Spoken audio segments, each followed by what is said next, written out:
G'day everybody. Today's book is called The Identity Trap. It's recently been published and I strongly recommend it.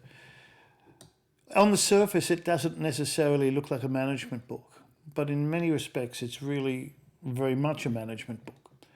The hypothesis of the book, or the foundation of the book, relates to the simple reality that all of us are a cake. All of us are made up of different ingredients. How we interpret the world, what we see as an important attribute on who we are, how we interpret communication, how we read a message, is a sort of a maelstrom of all the different identities embedded within all of us.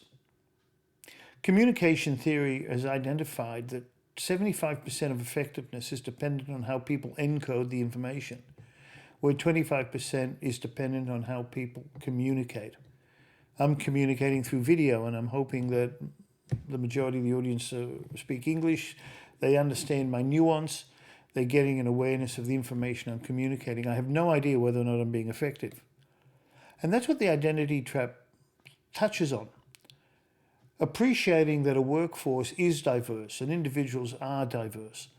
And it's not that you can tailor yourself and tailor the message to every separate individual, but it means by being aware of the individuals themselves, you're able to communicate in a way that hopefully will engage with them.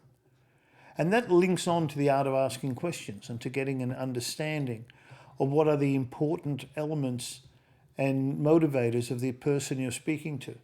If you sense there is a disconnect of what you're trying to get across, it would be really useful to be able to engage with them and find out why that disconnect exists, understand the motivation behind it. The book has got a number of areas that talks about leadership and management. I'll just want to relate 5 different points that it identifies, but quite frankly, there's a number of very interesting points within the book that are worth considering. Excuse me while I put on my glasses. It talks about the need to communicate clearly. Well, clearly is an interesting term. What it really says, in my interpretation, is make sure that the way people are communicating is aligned to the individuals themselves. Solicit real feedback. Make sure the person you're speaking to has the capacity to give you the information and respond to what you're doing. 360-degree feedback is essential so you can be more effective next time you communicate with the individual.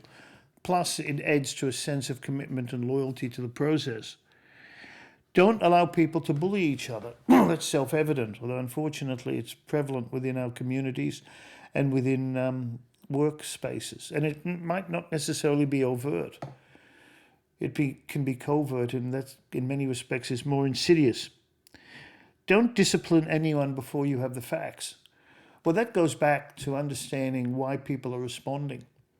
I've had personal experiences where I've expressed myself to an individual because what they said has made me feel a bit uncomfortable. Just recently I did this.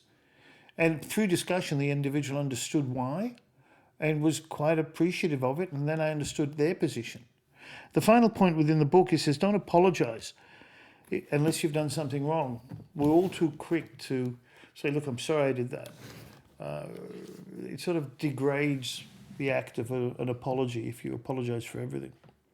So The Identity Trap is a book worth considering. And again, it'll come down to how you interpret it and how you apply it in your workspace. I hope this review has given you some insight. I look forward to seeing you next time I do another book review. Cheers.